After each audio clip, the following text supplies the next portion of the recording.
You will be stressed, you will be pressed, and your hair will fall out. It's not, no, it's not the move.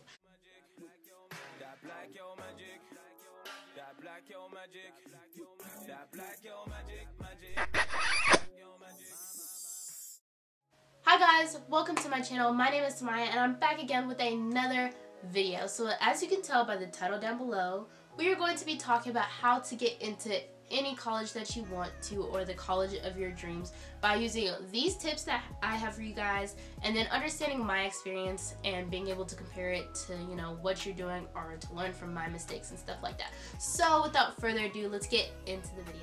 Okay, so to make this video a little easier for you guys to follow, I've broken this down into 3 different sections. The first section is what to do before you apply, what school is best for you, and finally the actual application process. Before you apply, we're going to talk about your academics and then your ACT or SAT scores. Really want to make sure that you're really pushing yourself, doing well in classes, studying, getting tutors, doing whatever you need to do to be successful academically. It's really important to make sure that you're doing well all 4 years while you're in school, because a common mistake that a lot of people make is that they mess up their freshman year and then they try to work their way up and fix their GPA afterwards. And it's like taking a class. When you take a class, it's so much easier to keep an A the whole year than it is to try to pull an F up to a C, or even it's nearly impossible to get an F to an A. So the other thing that connects with, you know, your grades and stuff is you want to make sure that you're taking rigorous courses while having a good GPA.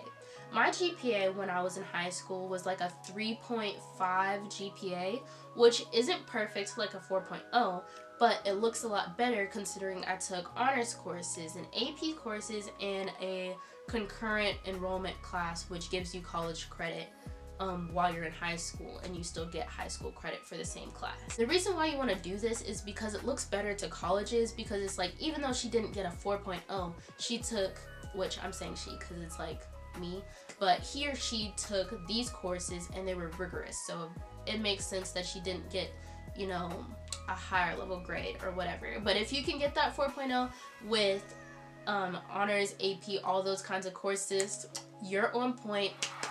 Let me just pause and clap for you. The reason why these things are important, not only so it looks good for colleges, but then it also helps you in the long run by you trying to be successful in the first place. And it helps with getting scholarships, and it just makes your life so much easier. But you want to know which one your school's going to require, but most people recommend to take both, but I know financially a lot of people can't afford to do that. So figure out what schools that you're going to try to apply to, what they're going to require to figure out which one to do, and I'll talk about that more when I get into the research of the school. Once you know that, then you need to make sure that you're studying, and if you can, take whatever test, or if you're taking both tests, take those multiple times, because some schools do super score. And what that means is, you know, how many ever times that you take the test, when they super score, they take the best score or whatever like subject that you take, and then it gives you an overall better accumulative test score basically. When you do that, you do want to do the best that you can on these things, because it also helps with scholarships, just like your GPA and academics. And those two things go hand in hand, so you want to pay attention to that. You want to take it as early as possible. So if you can take them multiple times starting from your freshman year, that will be a lot more helpful. Whereas like some of your like high school counselors will try to tell you that you don't need to take your ACT or SAT until your junior year, which is terrible information, because you need to take that multiple times just to make sure that you have the best advantage. But you know, some people are smart, or they can't afford to take it multiple times, so that's where you just need to study super hard. Is one of the things that I have here, kind of dusty. I don't know why I still have this, but I'm kind of secretly a hoarder. But this here is an ACT study prep book, and it has like a lot of information about like how to do well and succeed with taking the ACT, which I didn't take the SAT. And I think on my ACT I got like a 19 or 20, which is like not that great, but my GPA was good enough to where it like helped that. So this is going to be my side note when it comes to taking AP, IB, honors, and then concurrent or dual enrollment classes. Jesus, I can't say that word. Jesus Christ. I really think it's not like good, like it's not that helpful to be taking like AP courses, because like it's not always guaranteed that the college that you're going to is going to most definitely take that college course. Some schools do not take AP courses. So one, you have to get through the whole, at least for AP, because that's what I did take. I don't know too much about IB. But when I took the AP course, you take the course for the whole time. Then once you take the course for the semester, then you have to take the AP exam. And you have to get a 3 or 4. It's either a 3 or 4 or better in order to get the college credit. And not all schools are going to take it, even if you get awarded that for the classes. But dual enrollment and concurrent enrollment, oh my God, God bless. Like, I wish I would have known to take more of those instead of going on the AP track, because that is actually so much more helpful, because they're taking legitimate college level credits that are guaranteed to transfer. So the next thing that you want to do is you want to be heavily involved in your school. So I think me being heavily involved in a lot of different activities is what helped me like get into all of the colleges that I applied to, because one, I was involved in a lot of activities while having a really good GPA. But then the other thing too was I wasn't involved in like those basic things that everybody's just involved in, because you know, everybody does SGA, everybody learns how to play the violin. Like, you want to do something that's gonna make you stand out. So if you do those things, you need to be in a leadership position in those things to make yourself stand out and look better in the school. One of the things I was involved in was I was a cheerleader. I cheered all-star throughout middle school, and then my freshman year. And then my freshman year, I also was on JV at my high school. And then from my sophomore year on, I did varsity high school. Then on top of being involved in like, you know, social sport like activities, then I was involved in academic activities where I also competed at the school. So I was involved in FCCLA, ProStart, and then my senior year I did DECA, which later I realized I should have did DECA like before, because I was way more interested in business than the culinary program, which was FCCLA and ProStart, where I was able to compete in business competitions directed towards like the culinary arts basically. And because of my strong academics, I also got a lot of awards. I made All-American with cheer multiple times, and then I got like the student athlete awards for having like being a student athlete and having a high GPA. And then I also did really well because like for my high school it was required that you took a Spanish class, and so somehow I managed to make Spanish Honor Society, and I do not speak any Spanish, like horrible. Doing all these things, like, it can be stressful, it can be a lot of hard work, but it's definitely worth it in the end. And honestly, you build up a bunch of fun experiences from doing these things as well. So now we're moving on to the next section, and this is figuring out what school you're going to apply to, because you don't want to apply to 1,000 schools, because you do have to pay to apply for a lot of these schools, and it can become expensive and a hassle because it does take a lot of work to just even apply to these schools. The first thing that you want to figure out is the location and the size of the school. And so this is going to tell you if you want a rural versus an urban campus, or if you want a small versus a large school. And those two things have different effects on what's going to be the best experience for you. So then the next thing is you want to figure out the school type, because there's lots of different types of schools, but I'm just going to mention a couple. So there's a PWI, which is a predominantly white institute. Then there's also HBCUs, which is a historically black college and university. And then you also have like religious-based schools, and there's a lot of schools, but I'm not gonna mention all of them. And those have different things. Like for me, the two main schools that I was originally looking at were CSU and Howard University, which I'm wearing this. And no, I do not attend Howard University. I know, misleading. Those were the two schools that I really thought I wanted to do. And CSU is a state school here, Colorado State University. And I really liked the school. There were a lot of things, but when I got down there, I just didn't like the vibe that it had. I tried out for the cheer team there, didn't make the team. But I'm kind of happy because later I figured out like what I saw with the team was not what I was expecting. And then Howard University, I think it was actually more prestigious than CSU, but it was also so much more expensive, and I wasn't going to be able to get as many scholarships and opportunities with that school either. I applied to a bunch of other different schools, but the other schools were kind of my safe schools, and like Alabama State, where I'm going to be transferring in the fall, you know, I was like kind of very unsure. Like the only thing I knew about the school was that I loved their cheer team, and that's kind of what drew my attention there. But you know, with, you know, my many different routes of changing schools, like I realized I really love this school, and it's definitely more my personality and exactly what I was looking for. And this is kind of why I made this video, so you guys have a better idea of how to navigate this, how to choose the best school for you, and how to get through some of these decisions. And I'll probably make another video separate on just knowing what to do once you're accepted. We're going to get a little bit into finances, and a lot of things factor in. So some of it's going to be impacted by your parents' income, which is going to affect the like financial aid and the grants that you may or may not be able to get. And then also scholarships, which plays back into the academics, which I was talking about earlier, and why it's so important to do well in school the first time around so you can get them scholarships. And there's buku scholarships for literally anything. You can get a scholarship for being tall. You can get a scholarship for making a duct tape prom dress, which is why I joined Duct Tape Club. There was just so many things that you can do. I also got awarded a scholarship for the Ian Wallace scholarship, which was awarded specifically at my school for a student who passed away several years before, you know, my time. Visit the schools. This is very important because you can do all the research that you need to be doing, figure out that you love the school, it has the right academic programs for you, and then you get to the school like I did. When I got to CSU, I did not like it. The main thing that I didn't like about CSU was I was like, there's no black people at this school. Like, it just felt like eerie. And I just didn't like the vibe that I was getting. Like, I was like, I don't want to have to join a club to see other black people at the school. Like, I have my whole life to be a minority. I don't want to deal with that while I'm in college.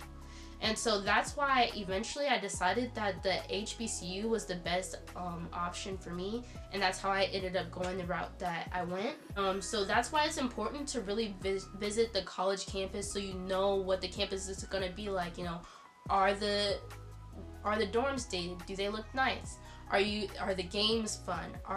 What is there going to be to pull you into the school? So the next thing is knowing the requirements and being realistic. So now that you've had an idea of the couple schools that you're thinking that you want to go to, and maybe you may or not have gone to the campus to check it out, you want to make sure that you know the deadlines for when you need to apply, and just any of the specific things that you need to do before the application, because some schools require ACT, some require SAT, some schools require that you send the transcript individually, or you have the option of doing it through Common App, which I'll talk about later. And so there's a lot of different things that are specific to the school that you're applying to, and you want to make sure that you meet those requirements, because you don't want that small tiny little mistake to be the thing that keeps you from getting into the school.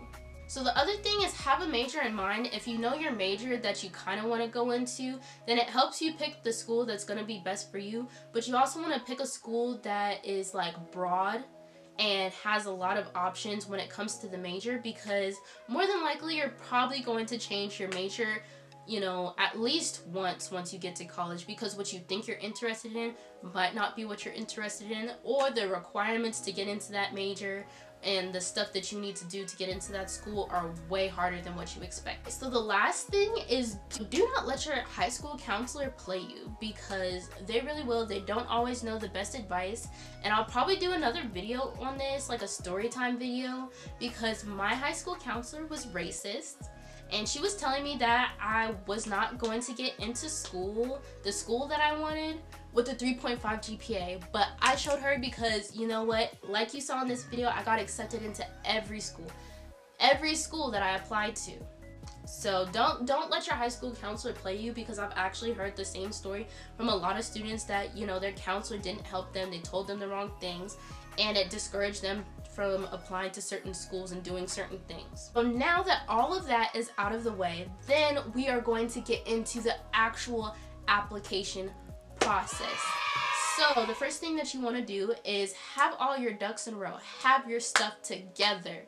Have your stuff together, honey, because boy, you do not want to be waiting to the last minute to be getting your stuff done. It's not cute. You will be stressed, you will be pressed, and your hair will fall out. It's not the move. You just want to have everything together. You want to do things early or at least on time, because there's certain things that you're going to have to do, and you want to leave time and room for error, because sometimes your school don't be on the stuff that they need to do and they forget to send your application, and you need to make sure that you're checking in with that and talking to the people with that. Is when it comes to essays and recommendations. So this goes back to don't wait till the last minute, because you have to ask, you know, somebody for help to help you to write your recommendation one, and you want to have a really good recommendation that will really help, and somebody who really knows you and can speak to everything about you, like that you're a hardworking student, and who really knows how to write a really good essay. So a good person to ask would be an English professor, maybe your high school coach if you did a sport or an activity or whatever. Then you also want to make sure that you revise it, like read it like 50,000 times, and check out a writing lab or talk to like your parent or an English teacher that can help you through the process of constructing your essay. Because like, please do not laugh at me, but I had this English teacher help me write my paper for applying to college, and he wasn't actually my teacher, but that can be another story too. But basically, I wrote about the time that he put my iPhone in Cool Whip, and I was irritated, and you know, I was like, I'm nervous because I was like, I can't write about this, but it got me into college, so hey, whatever works. Like, do what you need to do. Get the bag. Get the bag. The next thing that you want to do is actually start applying. And so like I said, you need to research your school, know their different requirements, because like I said a little bit earlier, I don't know if I mentioned it, there are two things. You can apply to the school individually, or you can apply through this thing called Common App. It is a lifesaver. Lifesaver. Common App is a mass app that allows you to apply to multiple schools at the same time, and you can also pay for the application fee through the same thing. And sometimes you can get, depending on the school and if you decide to do early action or not, you might even get a waiver for applying early as well. But there's a bunch of different things. You answer some of the short answer questions and just fill out different questionnaires and information about yourself, and it just makes life so much easier, especially if you're applying to multiple colleges. Like 10 schools would probably be good, unless you can't afford that, because I know some schools, like their application fee can be anywhere from like $25 to like $100 per school. So you definitely want to keep that in mind when you're thinking about applying it, because your senior year is definitely a costly time. Okay, so you have 3 different application time periods. You have early decision, early action, and then regular application. I don't know what it's called, but just the regular time to apply. And so early decision is basically where you put your like everything on one school. Like you're like, this is where I want to go. If I get accepted here, I'm going here. And so you don't want to do that if you haven't visited the school. So, you know, if you're dead set on going to this specific college, that might be the option for you, but the deadline's going to be way earlier than the other 2 application time periods. The other thing with early decision is you have to go to that school if you decide to go early decision. You cannot choose another school because you're legally obligated to go to that school. Thing with early action is you're not putting all your eggs into one basket. You apply earlier and you get the decision earlier, and sometimes you get the availability to get the fee waived too, so that can be helpful and it's less stressful, because you'll get your like acceptance letter usually maybe like December to like March, February. Then the last thing is regular decision. This is a lot later, but this is going to depend on the school, because some are in like January, and some regular decision are more like towards June. And some schools even let you like apply into the school till the last minute, like right before classes. Okay, so now all of that's done. You completed everything, so now you just got to submit your application, and the last thing you have to do is apply for your FAFSA, and those deadlines are different, but I'm pretty sure the deadlines for all that, usually they're in around April that you have to do your FAFSA, or sometimes, I think it might have been a part of Common App, but I'm not sure. But that is the end of the video. Thank you guys so much for watching. I really hope this was helpful, and if you guys have any questions, please don't be afraid to ask, and let me know in the comments below if you guys want me to do a more specified video on anything you guys were still confused about. So thank you guys so much for watching and sticking to the end. I hope it wasn't too long, but I will see you guys in the next video. But before we go, make sure you do those 4 important things. Like this video, hit the subscription button, the notification bar, and share this with somebody you think would enjoy this video. So bye guys.